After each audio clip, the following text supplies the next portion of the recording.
Slavic Kitchen Alchemy by Zaza Zak.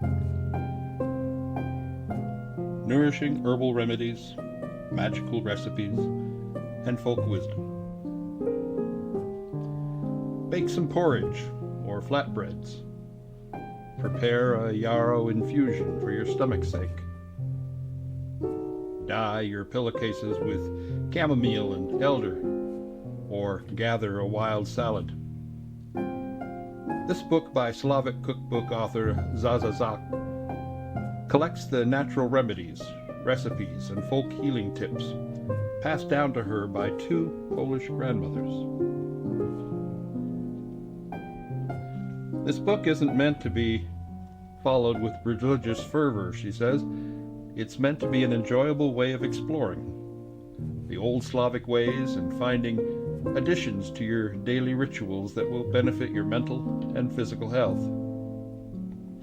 Arranged by seasons starting with spring, the bulk of this book contains natural remedies, recipes, homemade beauty products, folk tales, and Slavic rituals to mark the passing year. The opening chapters introduce Slavic religions and culture, discussing traditional approaches to medicinal plants, foraging, and gardening.